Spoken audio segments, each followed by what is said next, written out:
Welcome to Engineering Influence, a podcast from the American Council of Engineering Companies, coming to you from our 2021 Fall Conference in Marco Island, Florida, and brought to you by Victor Insurance Managers, one of the largest and most experienced underwriting managers of professional liability and specialty insurance products in the world. And I am very pleased to be joined by our keynote speaker today, Ginny Clarke, who was fantastic this morning to talk about something that we all are really focused in on, and that is not just hiring, retaining and cultivating talent. Yeah, and culture. And culture, Yeah. which is more important today, I think, than ever before.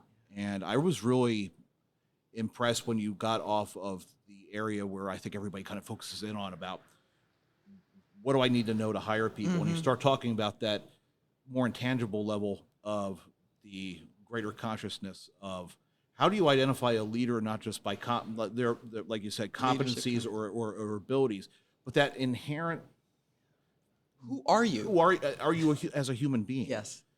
And, you know, for our industry and your experience at Google, being over 50% engineers in their, in their roster, very analytical That's right. way of looking at things.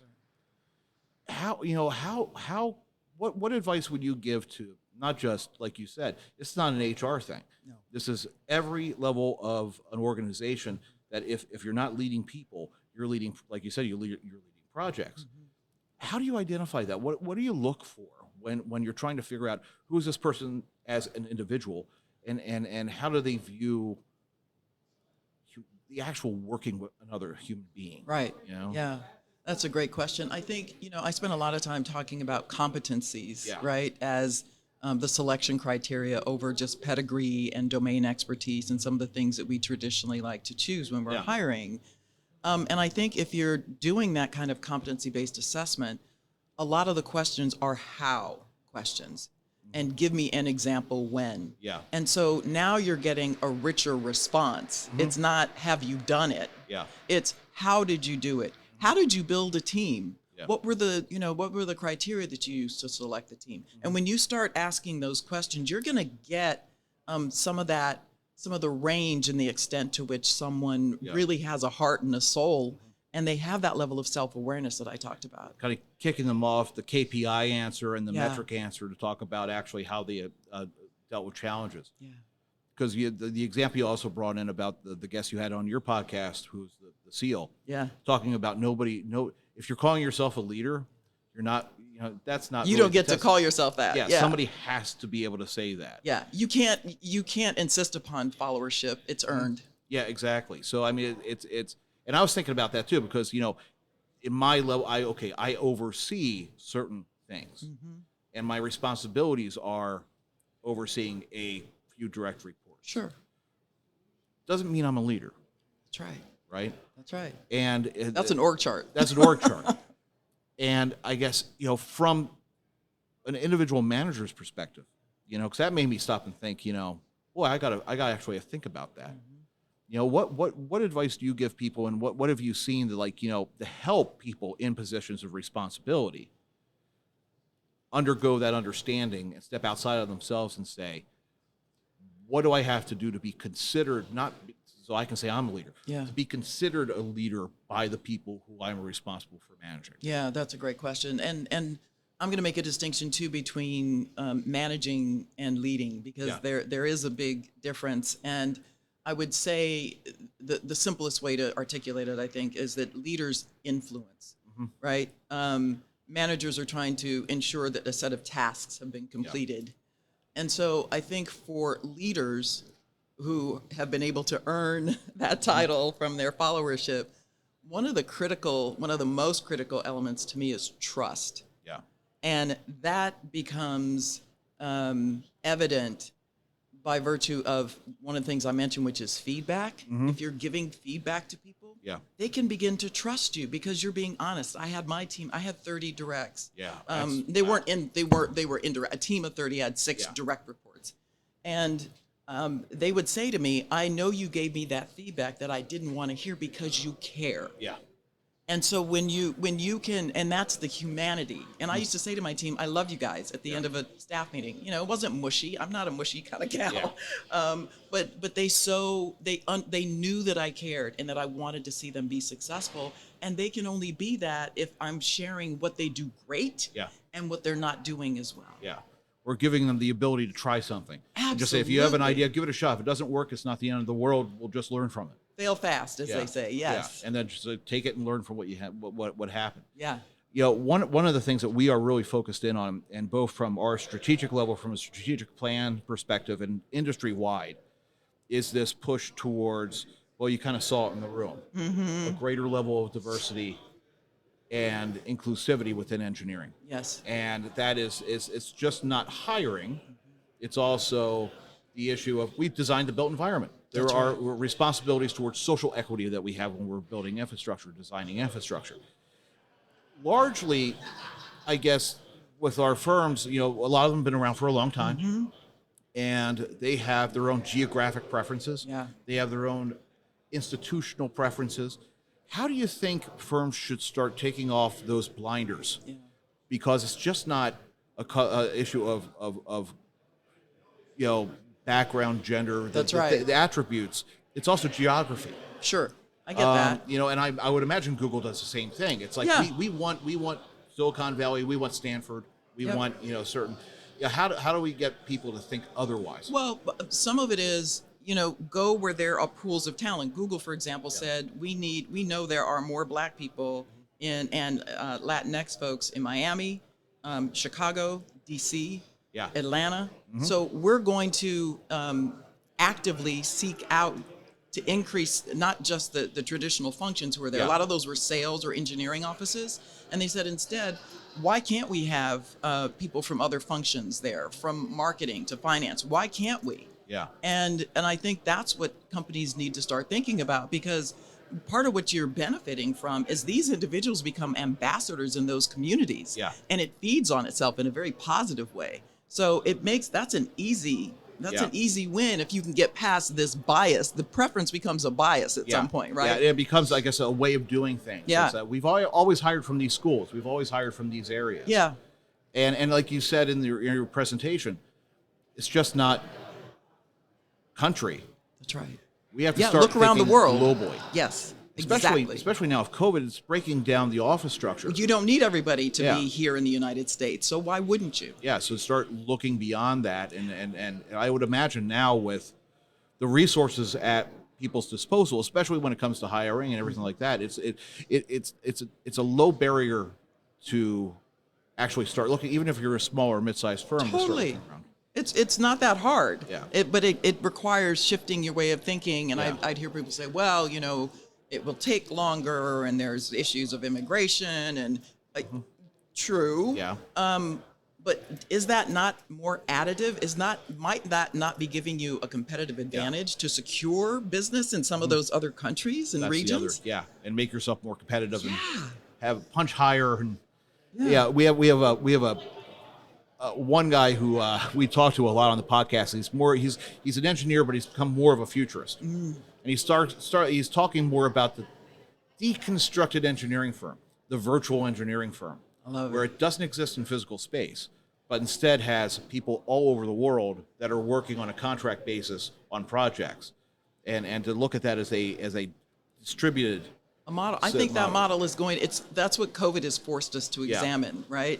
And I think that's something that we have to be open to, and it's going to require a different kind of leadership Yeah. and management to make all that work effectively. a lot less direct micro kind of managing, because Yes. now you have to, diversify yourself to look, across your people across the world. Right. And these people from different cultures Yeah. who yeah. are used to being communicated with in different ways. That's a really big challenge. Yeah, because we're so used to communicating one way, and we're going to have to realize that what we say here is going to be interpreted completely differently, That's right. somewhere else. Yeah. That's a really important. Well, That's a really so interesting maybe thing. that means that you don't just send your American Yeah. white male Yeah. to wherever, right, Uh-huh. to Asia. Yeah. But maybe you get locals who Uh-huh. have a grasp on some of that cultural, Yeah. some of the nuances associated with that to manage those teams. Yeah, because the nuance can Kill you. kill you. It can. With your experience in the tech sector and seeing Google, I mean, that's so. A friend of mine actually just departed Google. She was in executive recruitment over in Lisa Matrinko was her name. I think didn't know her. Yeah, it was Okay. relatively recent. So I think it was after you left Google. Yeah. But she mentioned just how it, the mindset, the Google mindset It's pretty locked in. is really locked in. Yeah. And she noticed like, wow, it's like it's they really do want a specific kind of person. Yeah. You Yeah. know, and I, you're mentioning that it's changing a bit, and it's kind of that whole kind of Silicon Valley thing is evolving. Yeah. For engineering firms, what industry do you think they should look at if there's an executive in the C-suite who's saying, what's going out, what's trending? Is there an industry you think that they should really be looking at to kind of follow suit, or is it just? I'm not aware of any industry, any whole industry that seems to be doing this well. What I would say by this, I'm suggesting, I'm extrapolating. Excuse me. We're talking about diversity. Yes. Excuse me. And I think the consumer packaged goods companies have done better. And I Yeah. would argue that some of the financial services, the personal financial services companies have Are done it doing it because better. they're oriented toward their customers, Yes. right? Yeah. And so it's more the B2C orientation. And I think a lot of other companies need to adopt that mindset of the B2C. Who is your client? Yeah. They have different expectations as well. And are you attuned to what some of those are Yeah. such that you can meet them where they are? That's a really important point, because when you say B2C, for a lot of our firms are working for public sector entities. Yeah. But at the end of the day, the public sector entities' clients are the population, That's of right. which 40%, like you mentioned, are not your People of traditional, color. are people of color. And we're starting to notice that for those public sector projects, there are hard quotas for not just, the firm, Right. but the team that's presenting and pitching the work. That's right. And who might you contract with locally Yeah, to give an exactly. advantage to, right? To Exactly. give business to help them. Yeah. So it's not just, I mean, for a lot of executives out there who might be thinking, I understand, I see this, it's out there, but you know what? It's not affecting us. Yeah, it is. It really is, whether you, and either you're going to get ahead of the curve, or in the case, if you're working with public sector clients, you don't want to be behind it and be told by a government agency how to structure your firm. That's right. Get in front of it, That's right. right? So you're choosing. Yeah. And if I can, I'm going to go back to something really basic that I just read about in the last couple of days as it relates to hiring. Yeah. And it was a professor from Harvard who had done some research, and he was identifying the fact that a lot of these applicant tracking systems and a lot of these even job boards Yeah. are eliminating. He I referred to. read- Did you yeah, hear about that? Yeah, and I was the like, invisible the way, workers. Exactly. The algorithm. Yep. I had this with Disney. My another personal example. My wife is an ethics attorney. She worked for the Secretary of Transportation. Now she's a C-level, at a firm. She said, "Oh, I'm just going to apply to Disney because we love Disney." Wasn't even considered. Right. And then she contacted somebody she knew and said, "What is going on?" And they're like, "Oh my God, you just got kicked out of our system because the algorithm didn't think that you were appropriate." Yeah. Yeah. And that's scary. It is because scary. people are relying on technology. Well, he was even saying specifically things like a gap of more than 6 months. Think about Really? what that means. Yes, more than 6 months in your work experience. Especially now. It'll kick you out. That's right. Yeah. Right? And especially now, that's completely irrelevant. Yeah. No college degree. There are jobs where it really doesn't matter if you don't have a college degree, but if you Yeah. don't, it'll kick you out. Yeah. Even though it might say that we prefer one. That's what the job description will say, right? But that goes back to that idea of competencies and all that. It's like that way of doing it. And like you said, you see people with degrees from really good institutions, and they're very good on paper, Yeah. but They can't they deliver. can't deliver the work. That's right.